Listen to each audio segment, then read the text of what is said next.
welcome to the Grow Mastermind group.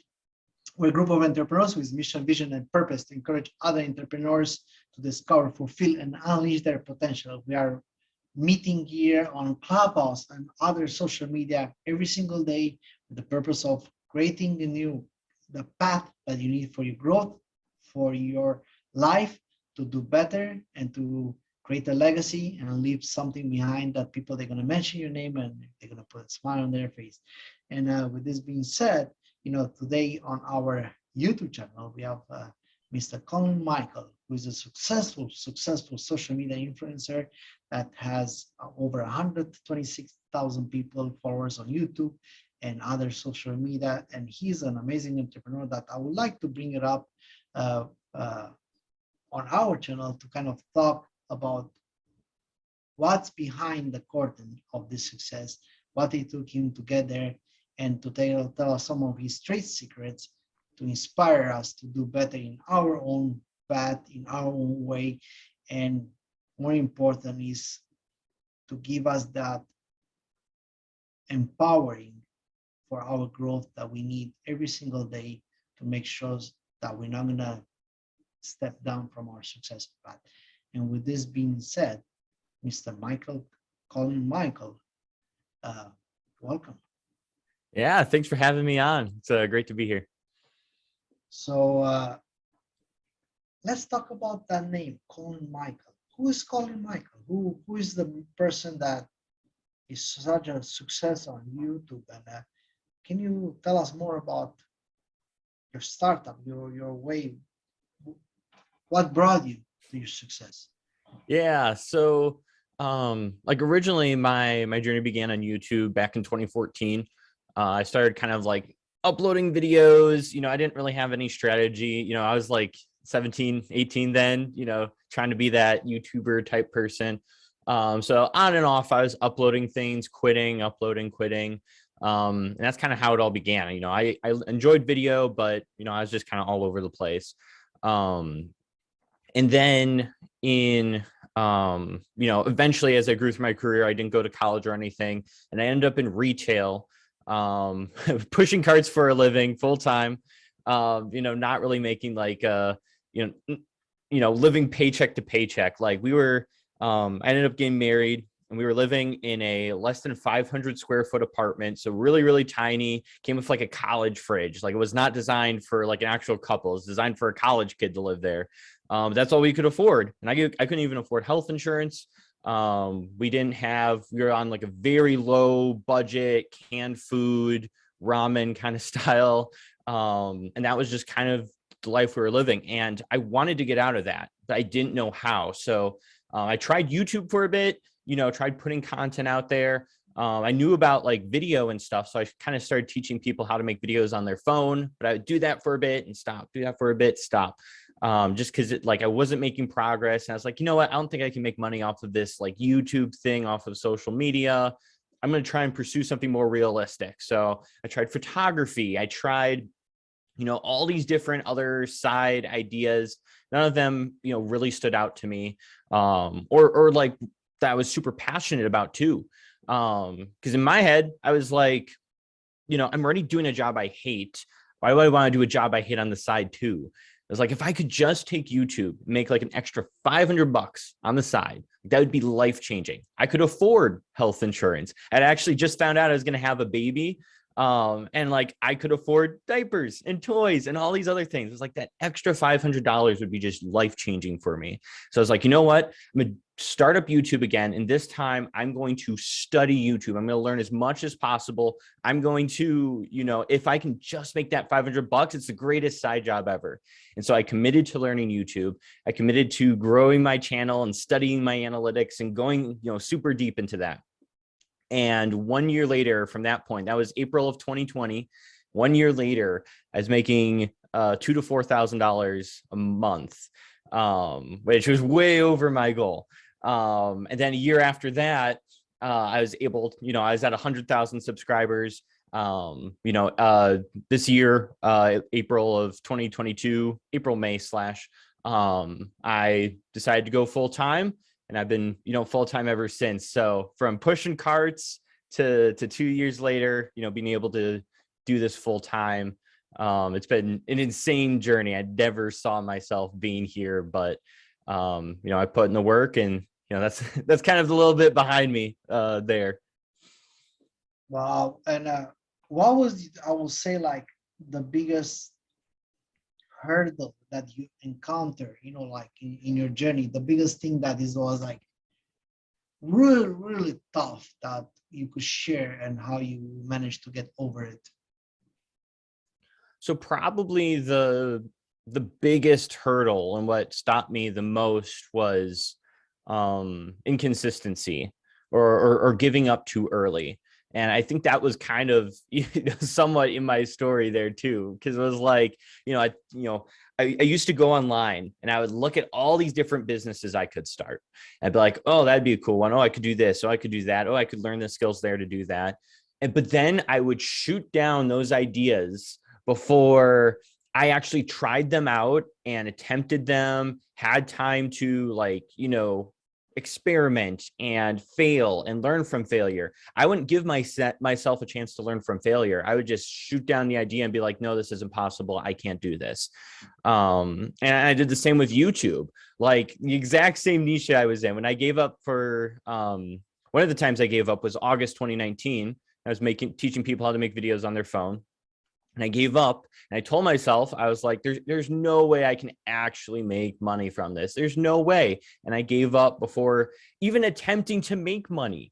Like, I didn't even try. I didn't even put any effort in. So I think the biggest hurdle for me was not remaining consistent and not trying to fail enough. I think, failure is the greatest teacher. And if you're not failing, you're not progressing forward. So nowadays I try to fail as often as possible and try as many things, because I might have, and I always think back to this, because I remember Bezos said this with Amazon, which is like, they have had millions of dollars worth of failures, but it all makes up for the few successes that they have had with their company. So like, they tried to get into the phone industry, failed. They tried a whole bunch of other industries that they failed at. That's okay, because through failure, they found the things that were successful, and those things made up for all the failures that they made. So I think that, take action on failure, fail sometimes. Wonderful. And like I like to say, like, we don't fail, we fall. Because when you fall, you just shake it and get up and continue going. Because otherwise, we're gonna, I think failure, it's like more like a mindset that we have it in our embedded in us, since we are young. So it's I think it's hunting us to our life. But amazing. I mean, I love this story that you have behind this. And let me ask you this, like, through all this, I will say, shoots that you like shooting different items and then failing on them, or never go through. What was I will say, a few ones that I think you maybe perhaps you have the biggest regret that you did not try earlier? And what are the things that you're happy, I will say, that you did not put too much time? And then, to kind of wrap up this idea with, from everything that you actually try and it works, and we're gonna go from there, where to what actually you do right now. Yeah. So, I mean, the one thing I wish I would have started sooner was just putting content out online and learning those skills. Because regardless, whatever industry you're in, social media is definitely the future. Next 5 or 10 years, it's going to be even more medium than it is today. So, I gave up so many times and wasn't consistent. I would have been so much further if I was already out there putting out content, growing an audience, building a community that I can monetize. I'd also say maybe in that same bucket is not starting an email list sooner, because that is like one of the greatest, return on investments that you can have. would be, building the actual email list so you can instantly, reach out to your audience, versus YouTube, where your videos might get recommended to your subscribers. Sometimes people subscribe and they don't even get recommended your videos at this point on YouTube. So having direct access to that audience where you can, pitch and add value to them. Those would be two things I'd regret is when that I wish I would have done sooner. And speaking about that aspect is like and I have here a few questions that I put from your YouTube videos, yeah. But also inside of one of these YouTube, you mentioned about this idea about creating that email list, and I will ask how we're gonna do that? What are the steps that you have to take to create that email list, and what have you learned in your own journey about creating that email list that actually works, or you will be recommending others to do so? Yeah, so at least as far as my email list goes, it's something, I haven't been doing, with it being my biggest mistake. I didn't do it initially. Now I'm obviously on it.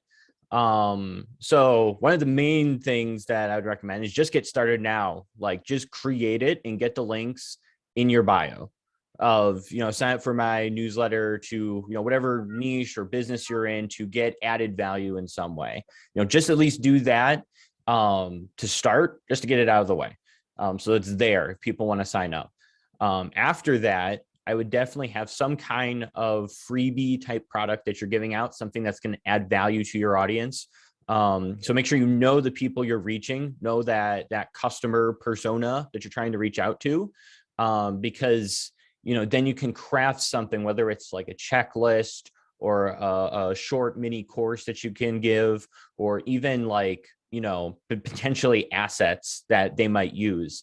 One of the ones that I personally use with my YouTube channel is a lot of times the people on my channel are people trying to learn how to make videos online. So I give away 20 thumbnail templates that they can design. So it's something, oh yeah, I could use those potentially. They'll sign up for the email list. They get a link to all of these templates, and then they're, able to use them. So that'd be 2, make sure you have something that encourages people to sign up for it. And then 3, just bring it up. Talk about it in your videos, let people know that there's added value there. As I've done that throughout a couple of my videos, I now get consistent, email subscribers every single day. Like, I don't think there's been a day now where I haven't gotten more people coming into my email list, just because, you'll get videos out on platforms, especially with YouTube. YouTube content lives on forever. Like, YouTube never gives up on your video. It'll continue to promote it 2, 3, 4, 5 years from now. So if you have that already integrated into videos where it's like, maybe halfway through or near the end, you're encouraging people to click the link to sign up for your email list, you could potentially just keep getting consistent, emails into your newsletter that you'll eventually be able to use to sell to. Wow. And like, one of the things that Mr Vita is coming. She's a little late, but it's good. But anyhow,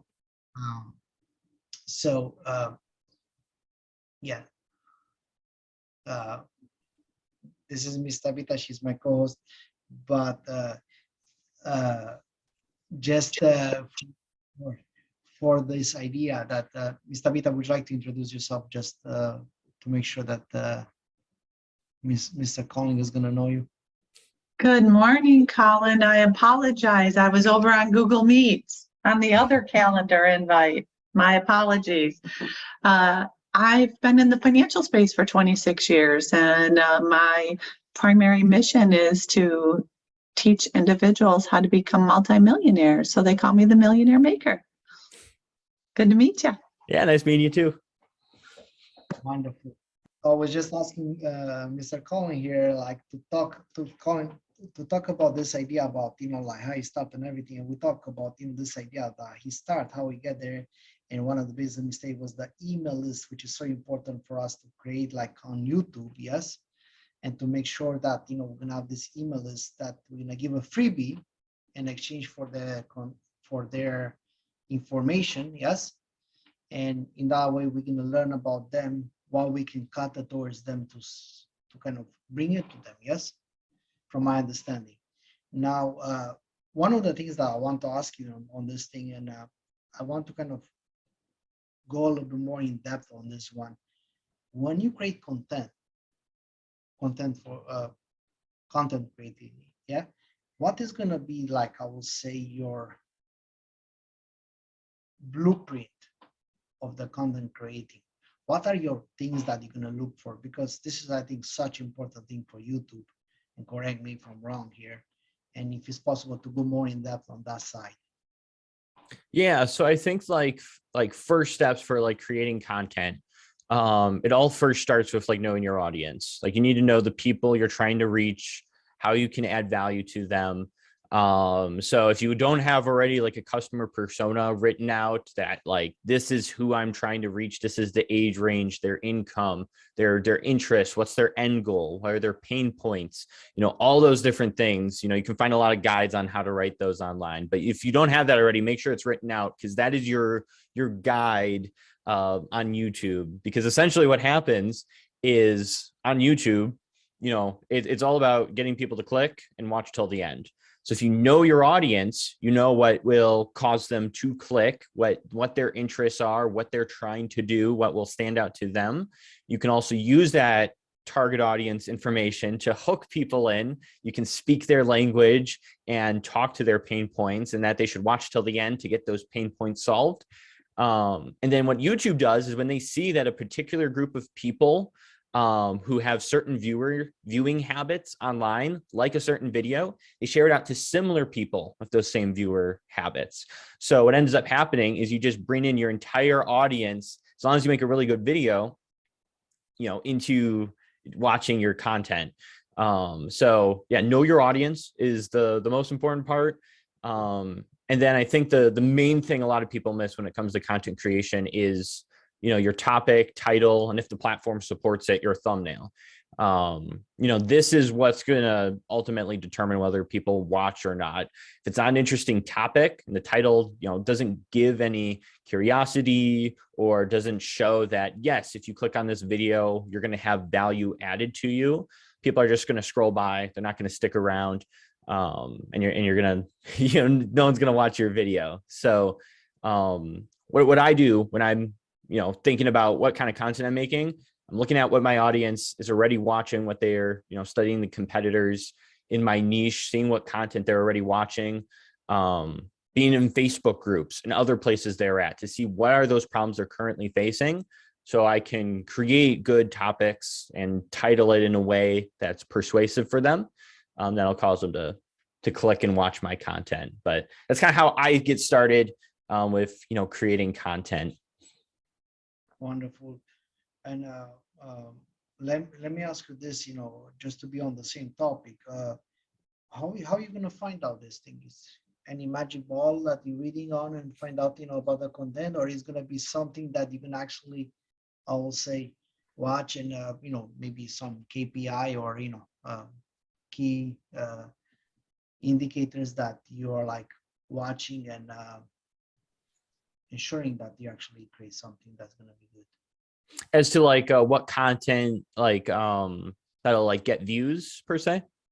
Yes, like what is going to be the things that you're going to watch to create that, you know, like I will say, trajectory of your content creation that's going to be meeting their needs? And how are you checking those one? What are the things that you watch? Like I understand that, you know, you watch maybe, you know, from people issues, the challenges that they have, but is anything specific that you're going to be like maybe, I don't know, the time that they watch, or if they drop during your videos or anything like that? And if it's possible to go a little bit more in depth on that idea that, you know, like what are going to be the things that is going to trigger like your understanding of what needs more and what needs less inside of your creation? Yeah. So I mean, the things I'm looking at, you know, obviously when you do upload videos, you know, YouTube shows you the analytics. They show you that, you know, audience retention. They show you how many people actually clicked on your video when you saw it, which is like click-through rate. It'll show you the percentage of that.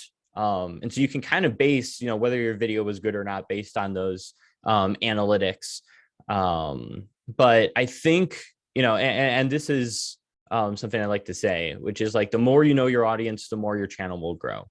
And, doing that proper research and reconnaissance, make sure that, every video you're going to put out, or you're attempting to get into that spot where it's going to perform really well. So, I always encourage people, be on Facebook groups if that's where your audience is, like Reddit, Quora, understand who this person is. You can even go on YouTube and almost, YouTube's been around so long that almost every niche, there are videos out there in that niche. Looking at your competitors is super useful too, because you're going to learn, you can look at their top performing videos, and that's going to show you what topics are working really, really well in that area. You can kind of see how they hook the audience in too. What are they putting in their titles that's causing, they obviously have my viewer there. Let's say they're, maybe I'm in the plumbing business or something. I can look at other channels that make videos on plumbing, and I can see, oh, this is how they're making their thumbnails, their titles. This is the hook they're using at the beginning of their video. And you can check their community tab, which on YouTube, a community tab, you click on that, they can post questions or polls to their audience to respond to. You can get so much information about those viewers from there, about, what are they actually after? Why are they on this platform? Are they just searching questions? Are they, wanting to continue to learn over time, and like subscribe and be consistent viewers? You can kind of learn all those things. And then, once you test those things, you can use your analytics to see the results. And if those actually, did that work? Did it not? And you can kind of do a data approach where it's not just, I'm uploading content and I'm hopefully it sticks and hopefully it works. You can see, oh, I can see I only got 1% of 1,000 people to click on my video. Obviously, I might need to work better on my topic, my title, my thumbnail in order to get more people to click on my videos. Or maybe you have a 50% click-through rate, and then your audience retention, like everyone leaves right at the beginning. Then oh, well, I obviously need to, hook people better in. And you can kind of do a data approach and be able to tell, here are the places I need to put more effort into, making the best video for my audience. And you mentioned something very important, like audience retention. How you do that? Is there any magic trick that you can share with us that, it gives more like of insight of your methods that, you're going to keep somebody until the end? Yeah. So there's a lot of different ways to increase audience retention, but also what matters too is who that viewer is. Because the same, someone who's, 18 compared to someone who's 50 or 60 years old, they have, different viewing habits. So, for someone younger, there's people who do that Mr. Beast style edit. It's really flashy and there's text everywhere and the scene's changing them super fast. But that might not be the case for holding someone's attention who's, a much older demographic. They might like a more slower pace, steady, maybe, that's more of the content they're used to.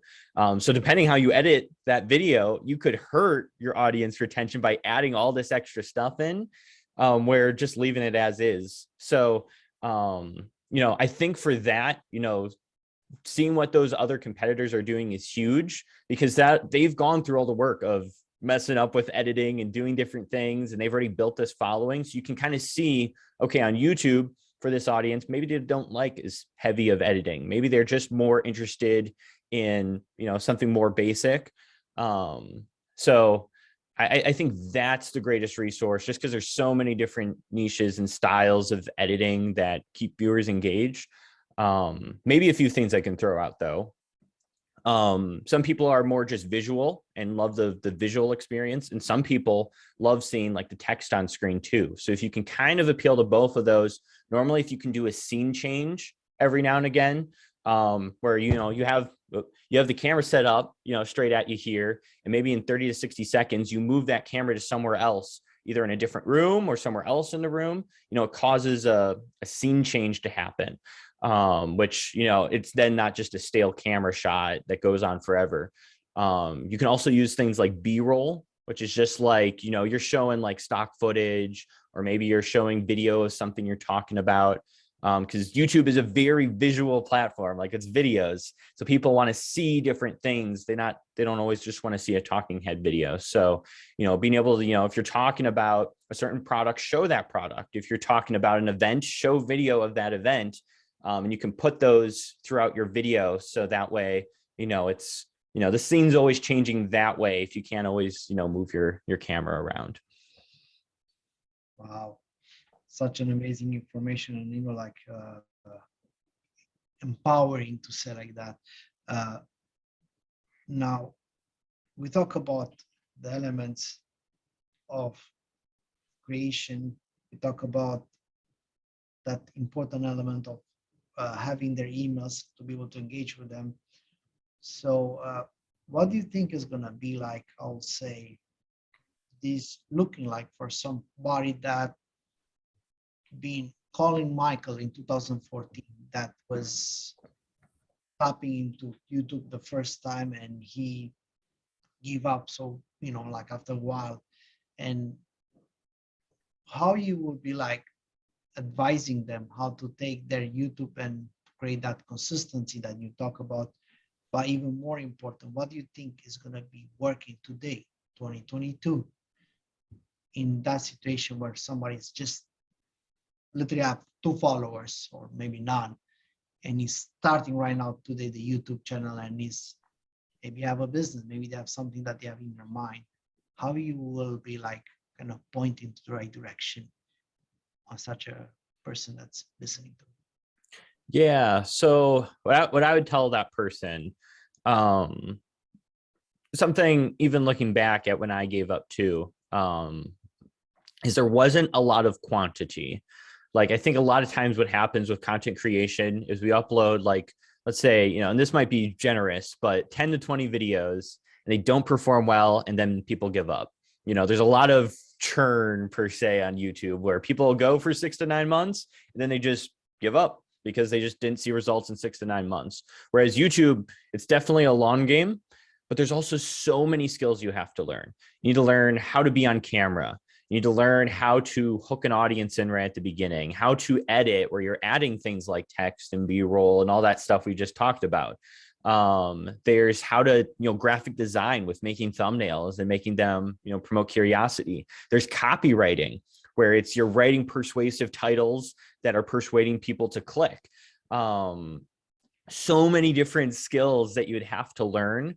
So it's my belief that quantity leads to quality, because it's giving you more of the opportunity to start practicing learning those skills and getting better at them, because no one's going to walk into, a job not knowing, all these different skills and then just be a master, and 20 videos later you're blowing up and you're getting all these views, and it takes time and it takes a bit of effort. So I think the more you can put content out, the better, so you can learn those skills. And then what I would think is just look at your video once you upload it and find a way where you can be 1% better. So you upload that video and you watch it, you look at the thumbnail you made, and you're like, you know what, that thumbnail could have been designed a little bit better. I could have, that text blends in with the background, I should have made that a little bit, more clearer so people can read it. And then the next video you do that. Or maybe you're like, wow, I talked way too long on that one section. Probably, I can see my audience retention went down there. Next time, I'm going to be a little more, not repetitive. I'm just going to get to the point, get to the next section. So that way people stay engaged. And so as you quantity and improve 1%, and you're looking for different ways, you're going to learn more of the skills needed to effectively grow a channel. Because, it really is, all you have to do is just get people to click and watch till the end. It's not more complex than that. You don't need to be a master algorithm person. You just need to, how do I get someone to click? How do I get them to watch till the end? And by knowing your audience, you'll know how do I get them to click? And then getting them to watch till the end. It can be, you can get them to watch till the end for 2 minutes, 8 minutes, 30 minutes, just get them to watch till the end. Give the necessary information. As long as they watch till the end, YouTube's going to love you. They'll send it out to more people. So that's what I tell someone, get out there, make content, and just realize it's a long game. So the more you do it, the better your skills are going to get. Wow. You mentioned about 2 minutes, 8 minutes, different times that people are watching. I was wondering, is there any, I would say, hidden door that people, they will be like, hey, this is the amount of time that people are, maybe their attention on this, or you found out that is not important, maybe the amount of time is just important more the audience, like you mentioned earlier. So for somebody that believes that, hey, you have to have, I don't know, only 50 seconds, or you have to make a 1 minute video or 20 minutes video or 1 hour video. What is the things that you found in your experience, in your journey, that you can share about the time on YouTube as a length of the video? As like how long videos should be? Yeah, so what I've seen, like I have videos that are under 2 minutes that perform really, really well. I've also have videos that are 8 minutes long that perform really, really well. I've also have videos longer than that in like the like 20-minute range that have performed well. So I think content should only be as long as it needs to be. Don't try to extend it and make it longer just because you think the video is short. Because YouTube just wants good videos on the platform. And as long as it's a good video and YouTube thinks it's going to satisfy someone, they're going to recommend it out to other people. So the length of video really doesn't matter, even if it's quick, short tips. And that actually might be easier for a lot of people. It's a lot less intimidating to make a 2-minute video instead of an 8-minute. It's a lot less time investment there. But it can still perform just as well as any other video, just as long as there's good value there and people are satisfied. So I wouldn't worry about the time too much. Even if it's a 60-second video, there's some 60-second videos out there that perform just as well as other videos. Just make sure you're always adding value and you're getting to the point. I think you'll do fine. Thank you very much, sir. And let me ask you this. A lot of people I know that they are very, I'll say, oh, I cannot make YouTube video because I don't have cameras to be this type of camera, or I don't have a good camera, or I don't have a good audio. Talking about the tech side, what you need behind the scenes. Is there anything that you found that needed, and some of them there maybe just myths, about what needs to be? Yeah, so I actually started my channel on the cheapest iPhone. It was the original iPhone SE. It was like $400. And then I ended up upgrading to the next cheapest iPhone SE and filming on that. I grew my channel. I want to say 90% of my channel was grown off of just my iPhone to 100,000 subscribers. So I'm a big believer that gear does not matter. Having a more expensive camera isn't going to improve your setup. Having more expensive editing software isn't going to, magically make your videos better. It's all about the content. Even what we're doing right now, like there's gonna be people watching this podcast, not because, I think you guys are both using webcams. It doesn't matter. They're here for the content. You're here for the information and how you guys add value. And I've definitely watched someone for an hour on a webcam just because the content that they were putting out was good. So I think, don't worry about gear. You can literally pull out your phone, just stand by a window where there's natural light coming in to light your face. There you go. And then just, speak your message, add value to people. That's all you need. Maybe just make sure you're not in an echoey room. If possible, have good lighting. If you can afford a microphone, definitely buy a microphone because audio is really important, but it's not needed, and I definitely didn't need it. I grew my channel, with just the cheapest iPhone possible. Anyone could, buy it used for less. They could go and get it for like $10 a month from their carrier if they really want to. It's very affordable. You don't need to get a ton of gear these days. I was wondering, Colin, and I apologize if you already said this number, what is YouTube's number? What do they consider an adequate amount of watches in order to start sharing? Is there like a specific number, or is it a range, or what does that look like? Yeah, so the way YouTube, all YouTube's looking at is once you upload a video to YouTube, it's instantly trying to figure out who this video is for, who can we send this to that's going to enjoy this content. So what happens is people come to YouTube, and based on that person's viewing habits, YouTube will recommend content either similar to that, or that, that they think they'll enjoy watching, because YouTube is following the audience. They just want to make sure they're satisfied. So, that can happen on the homepage. Someone might search for something, and YouTube will show things, related to that search, based on the content or on the title.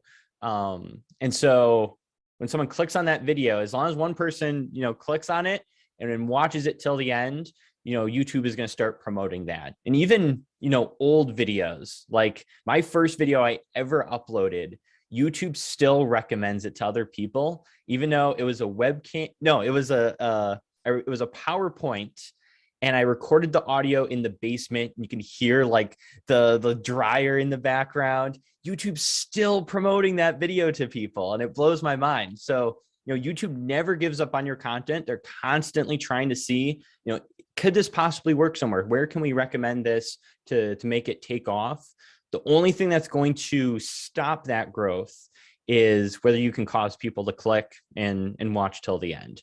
So it's always good to know that YouTube's got your back, and they're going to continue to try to promote your content. You can even go back to that old content too, and you could update that title and thumbnail to try and, maybe give some life to that video and get it to promote more. But I think that's really cool. You won't see that on other platforms like TikTok or Facebook, where, usually TikTok gives up on your video in a few weeks, and, it doesn't resurface ever again. YouTube content from, years ago will still continue to try and get promoted. So as long as it's, you're adding value and people are clicking, there's not really a magical number you need per se to get people to watch your content. It's just YouTube will continue to promote it. And if, no one clicks on that video, YouTube will keep trying, but it probably won't ever take off. So. Amazing. And you mentioned something about promoting the video for you. What happened if nobody's watching the video? There's anything that you could do for that video? Maybe take it down. Would you recommend to take it down, or maybe change the title? Will that help? And if so, what would be your recommendation for, let's say, a person that upload 20 videos, like you did in 2014, and nobody watched it? What are you gonna recommend them? Maybe change the whole video, take it down, or what was gonna be like the things that you will advise somebody that it's in that situation, that like they're, oh my gosh, my videos, nobody watched them, what I'm gonna do with those videos? And of course, I'm assuming that you have to come with a better content for those videos, for the future videos. But meanwhile, talking about whatever is uploaded, would you advise them to take it, to remove it, change something, or what's going to be the things you advise from your experience?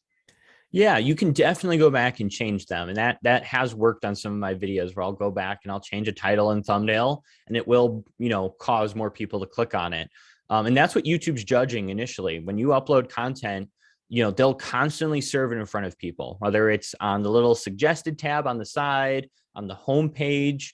They're just trying to see if people are going to actually click on this video. So in starting out, that's usually the biggest hurdle I think a lot of people face. So you can go back, change those titles and thumbnails, and try to persuade people better to click.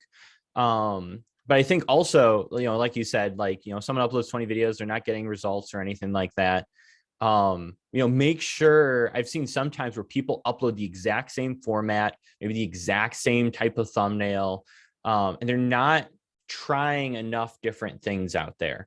Where, I've seen some people do live streams or maybe it's like a Zoom live stream and they upload 20 and it's all, the thumbnail's just as, just a snapshot of the Zoom live stream, and they do it 20 times. And they're like, it's not working, but they haven't really done much to the title. They haven't done much to the thumbnail. They're not thinking about, what could someone possibly be searching where this video might surface potentially. Even thinking about that, like search traffic has been really big for me. So a lot of times I'm thinking about, what is my audience looking for? What can I title my videos so that way I could potentially pop up in the search results and they'll know that this video contains, this value in there. So you can definitely breathe life back into those old videos.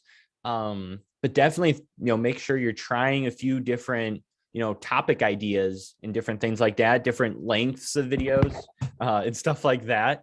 Because that could potentially, you might see something catch and click with your audience that you'd be able to, continue to do on your channel. Cool. And let me ask you this. You mentioned about traffic and keywords. Is there any tool that we should know about it, that you use to get all those items?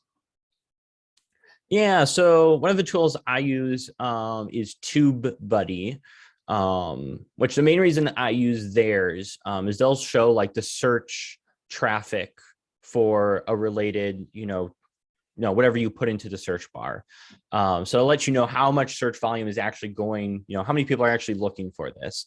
So I'll use that kind of tool. But I will say, like, I only use it for that. A lot of times TubeBuddy will get into, put these certain keywords into your title and it'll cause you to rank higher, which is not really how YouTube works. It's very different from Google, where it's not a keyword centered system. It's an audience centered system. So even though it does look at what's in your title, it's ultimate looking at what videos do people click on, and we'll rank those videos higher. And then they'll trial the videos out for people to see which ones they click on. And based on that, they'll rank one video higher than another. So, the best keywords to use, definitely, if you have a tutorial or it's like a how-to type video, definitely put that in your title, but also think about, how can I persuade people to click, which kind of comes back to copywriting, where it's like, am I targeting a pain point in that title along with the how-to part? Am I, a benefit, their end goal, considering those things. Because if you can get people to click on your videos, you'll be at the top of the search results for whatever, topic that you're in there, because that's what YouTube wants. It's realized that when people click on videos and watch till the end, they're satisfied. YouTube wants satisfied people. So as long as you successfully do that, and that tool can help, by seeing what people are searching for, you know what content they're looking for too. If you can see, wow, 10,000 people are searching on this topic every single month, I can go in there and make content on this topic and, cater to, helping those people solve the problems that they're looking for. So there's some free tools out there too, that'll kind of show you search volume. There's a few different ways of figuring that out. But yeah, that'd be the tool I would use for, kind of figuring some of that stuff out. Pure gold, sir. Pure gold. We talk about the very sensitive part, which is, entrepreneur behind YouTube, that success rate that you were looking for, and at the beginning you said that your goal was $500 a month. Yeah. And you reached that one, you went over it. So there's an element of money. Yeah. And people love money. Can we talk about that entrepreneurial side of it and start to say how, if somebody is going to look for this element of YouTube to produce money, to get to that side hustle of the 500 goal like you did, what would you suggest for those people? What is going to be the tools, the things that they have to have in consideration to become, I will say, a producer and a money maker inside using this YouTube platform for their journey? Yeah, so there's there's a lot of different ways to make money through YouTube. And one of the main things, like a lot of people who are trying to make it on YouTube, is having multiple different income streams. So while one may be down, another one might be up, and it's a lot more secure of a way. The first thing I did with making money on YouTube is I just solved people's problems. So people were, I found out what people were searching for, and I made that content and looked at, what videos are in the top of these search results and how do I make better content than them? Oh, that video is 10 minutes long. I'll make mine 7 minutes long so people can get the exact same information in a shorter period of time. Oh, they design their thumbnail that way. I'll look at theirs and make sure mine looks better than theirs. And I'll make sure there's more persuasive elements in my title.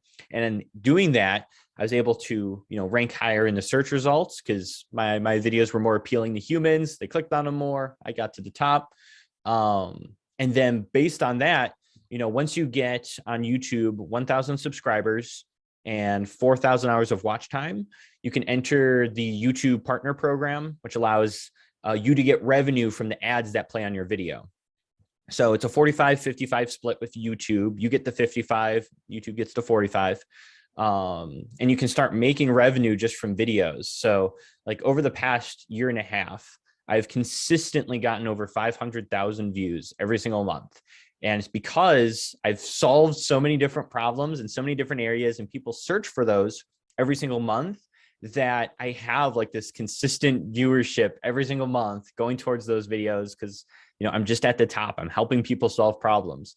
And so I get like consistent revenue from like AdSense as a result of that. So that's one way. I think that's probably one of the easier ways to get started, is just solve people's problems. What you can also do that to increase income is something like affiliate marketing, where you're promoting a product or service, and then using a trackable link that the company provides you to where you get paid commission for recommending those products. So Amazon has that. Almost all the companies now, depending what service or product you're wanting to promote or talk about on your channel, they'll have an affiliate program you can sign up for. So that way you'll get, paid a commission. And some of those are recurring payments too. So if you send someone over, you can get recurring income from the company every single month for as long as that person stays with the company. So those are also really, really cool. And then maybe one other one. There's so many you could get into potentially. Digital products is another one. But another big income source is brand deals for a lot of channels as well. Obviously, if you're promoting your own products, depending on what brand you want to work with, it might tie in as long as they're, not competing with your own digital products or things you have out there.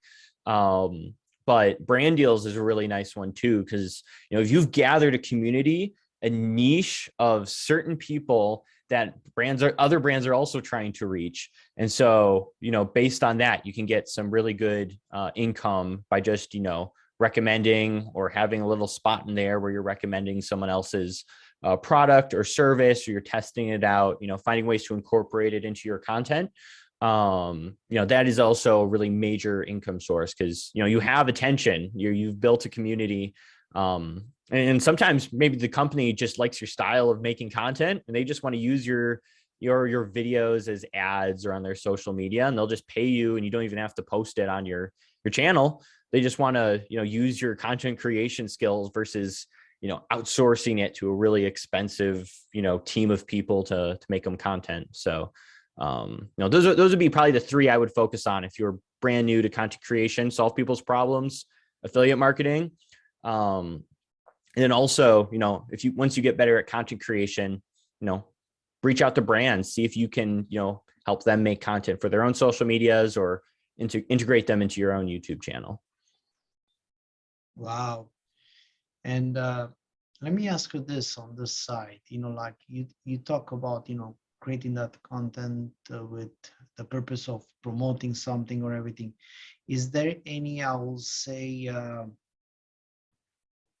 sequence that you have to create, like maybe a certain amount of days, or you have to be like doing every single day, or what is going to be the sequence that, or the frequency that you're going to have to create that content to be able to not only to rank, but to sustain the brand that you have, or whatever you promote, or the affiliate, is there like a specific, I will say, time amount that you found that as the best, as the most accurate from your perspective inside of the promoting and making money with YouTube? Yeah, I mean, like frequency wise, you don't have to, like, some people post every single day. Some people post, once a month. And then more regularly, most people are posting like once a week. So, you could take any of those approaches. Kind of like I said earlier, though, if you're brand new to content creation, the quantity is going to leave the quality. You're going to be able to make better videos because you're practicing those skills. So, obviously, the more content you have out there, you can think of it like fishing rods. More fishing, hooks that are in the water, the more fish you could potentially catch, would be my thought. So, I wouldn't say like frequency necessarily matters. Once you've got content creation down, you could go to something like once a week, once every other week. I created content once a week while I was working a full-time job. It only took me like 5 to 10 hours a week. So easily done on a day off or on a night when you get back from work. So it's very doable with a limited amount of time, doing like once a week. So usually that's where I'd recommend people to go. But if that's still too much, like YouTube isn't going to de-promote you just because you're not posting as much to the platform. They're just after good content, finding good content for the audience that's coming to YouTube. And so as long as it's good, it'll get promoted. More people might see your affiliate links. You might get more ads to play on your video, different things like that. But at the same time, if you're brand new, you need to get experience. You can make good content, and then maybe, kind of slow the roll. Amazing, sir. And tell us, what is the next level of Colin Michael? Where Colin Michael wants to get from here? Where he wants to 10x his projection to be like a over superstar, Can you tell us about your vision, your perspective? What do you want to go from here? How you want to grow? Because you grow Mastermind group, so we love this idea about growth and where it can take us. Can you share a little more? So, as far as like growth and vision that I see for myself, I want to, for me, what I'm really passionate about, it was kind of like my aha moment was, just being able to create money outside of my 9-to-5, and the security that brought. Like, one word, like 2 words, you're fired from my boss, I'd lose all my income and I would, be done. Whereas with income streams, like being able to create those is like, now it's like, I could take a lower paying job for my happiness, because I have these other income streams out there that are adding, giving me money, that are providing another income source, which is just so freeing. So that's like, once that happened, that was kind of like oh my word, I want to help as many people as possible do this. So future wise, I want to get more into, how can other people, take what they have, their phone, be able to create content online, to where they can grow a following and potentially monetize that and make that something. So for me, I want to try and help as many people as possible who are in similar situations where I was, living paycheck to paycheck, where they can completely change their life if they want to. Because, I had no experience. I was pushing carts, I was the lowest of the low there on the job spectrum, but I was still able to take my free time, use that to learn skills to increase my income, and then be able to go on. So, that's what I want to do. I want to help more people,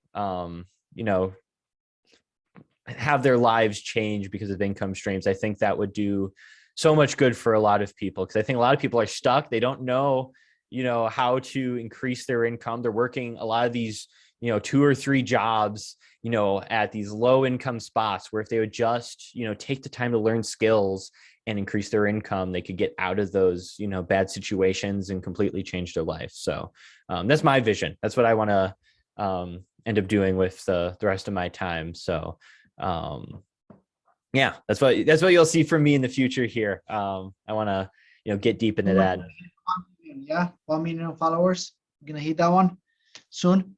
Which one? 1 million followers. Yeah. It's gonna go Yes. soon. Yeah. I'm estimating like 2 years. 2 years time I'll be there.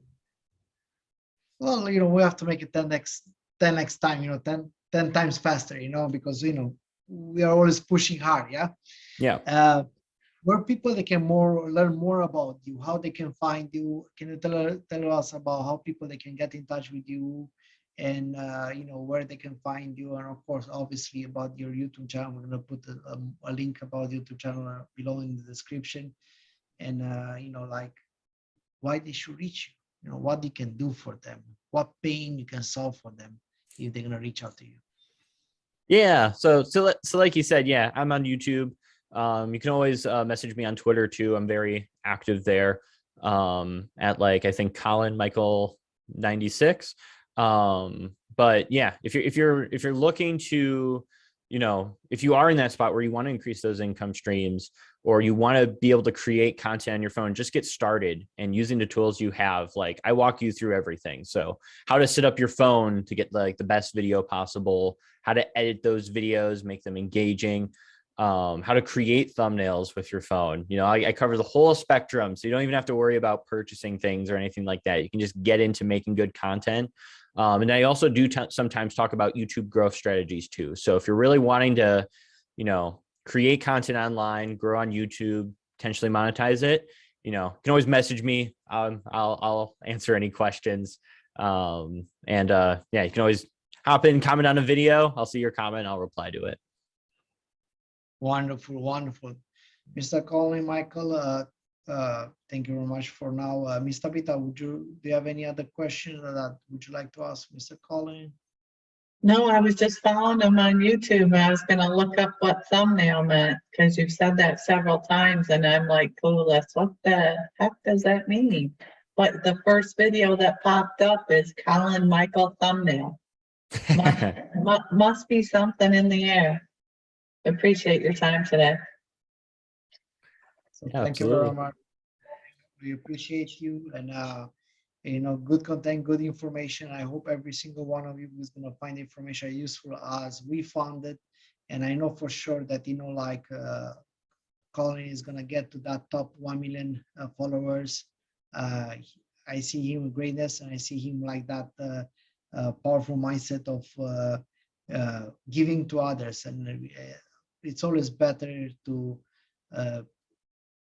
help people, to be a use for the society. And when you're doing that, usually greatness comes along, and there's absolutely no doubt in that one that Colin is on that path, and it's going to help so many people in their way of getting best on YouTube. And I appreciate one more time, sir, for everything that all the time they give, all the information you share with us. And I think this is amazing. And thank Yeah, Thank absolutely. you. Thanks for having me. you very much, sir.